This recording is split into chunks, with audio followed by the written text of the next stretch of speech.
بسم اللہ الرحمن الرحیم۔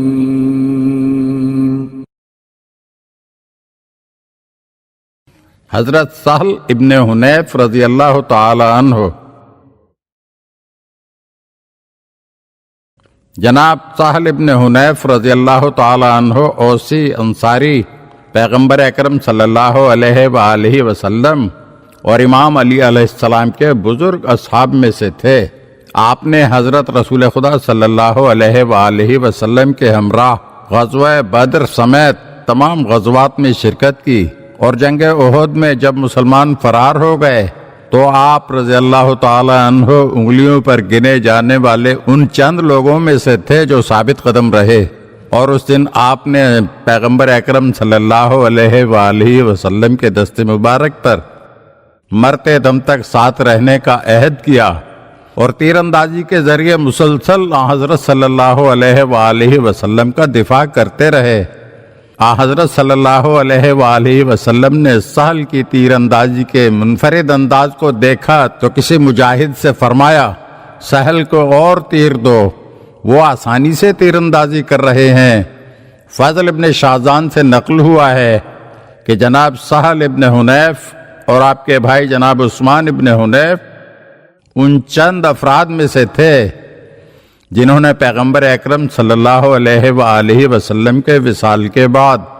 سب سے پہلے امام علی علیہ السلام کی حمایت کی۔ جناب سہل ابن حنیف کا نام ان 12 افراد میں ذکر ہوا ہے جنہوں نے حضرت ابو بکر کی خلافت کا انکار کیا، اور ان میں سے ہر ایک نے تقریر کر کے حضرت ابو بکر سے اس خواہش کا اظہار کیا کہ وہ اپنی خلافت سے صرف نظر کریں۔ جس وقت لوگ حضرت ابو بکر کی بیعت کر رہے تھے اس وقت جناب سہل ابن حنیف رضی اللہ تعالی عنہ نے تقریر کرتے ہوئے کہا کہ میں گواہی دیتا ہوں کہ رسول خدا صلی اللہ علیہ وآلہ وسلم نے ممبر پر فرمایا، میرے بعد تمہارے امام و رہبر علی ابن ابی طالب ہیں، وہ میری امت کے لیے سب سے زیادہ خیر خواہ ہیں۔ حضرت عثمان کے قتل کے بعد جس وقت لوگوں نے امام علی علیہ السلام کے دست مبارک پر بیعت کا سلسلہ شروع کیا تو جناب سہل رضی اللہ تعالی عنہ ان اولین افراد میں سے تھے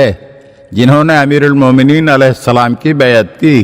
امیر المومنین علیہ السلام جب جنگ جمل کے لیے روانہ ہوئے تو آپ علیہ السلام نے جناب سہل رضی اللہ تعالی عنہ کو ہی مدینے میں اپنا جانشین مقرر فرمایا۔ اس کے بعد جب صفین کا معرکہ پیش آیا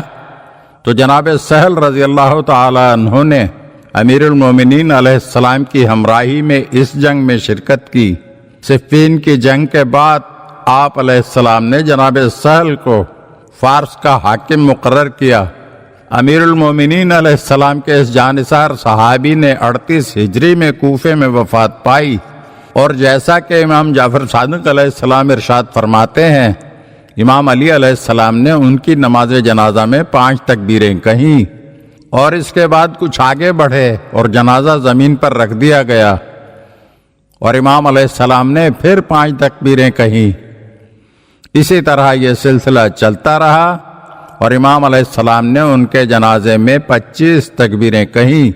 امام محمد باقر علیہ السلام نے امیر المومنین علیہ السلام کی طرف سے 25 تکبیریں کہنے کی وجہ کو بیان کرتے ہوئے فرمایا ہے کہ ہر بار جنازہ جیسے ہی ذرا آگے بڑھتا تو کچھ لوگ اس کی تشییع کرتے اور اس پر نماز پڑھتے، پھر کچھ نئے افراد اس میں شامل ہو جاتے اور کہتے کہ ہم نے نماز نہیں پڑھی ہے، لہذا امام علیہ السلام سہل کے جنازے کو رکھ دیتے اور پھر سے نماز پڑھاتے، یہاں تک کہ جب جنازہ قبر تک پہنچا تب تک 5 بار ایسا کرنا پڑا۔ جناب سہل رضی اللہ تعالی عنہ کی وفات کے بعد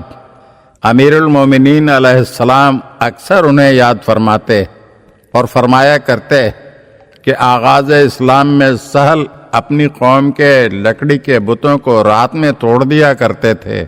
اور ان کے ٹکڑوں کو انصار کی ایک بیوہ خاتون کے پاس لے کر جاتے تھے اور اس سے کہتے انہیں اپنے لیے آگ جلانے میں استعمال کر لیا کرو۔ اگر آپ ہمارے چینل کی نئی ویڈیوز دیکھنا چاہتے ہیں تو ہمارے چینل کو سبسکرائب کریں اور گھنٹی کے بٹن کو دبائیے تاکہ ہر آنے والی ویڈیو آپ کو جلد موصول ہو سکے۔ اور ہاں، لائک اور شیئر ضرور کیجیے اور اپنے قیمتی کمنٹ سے ہمیں آگاہ کیجیے۔ شکریہ۔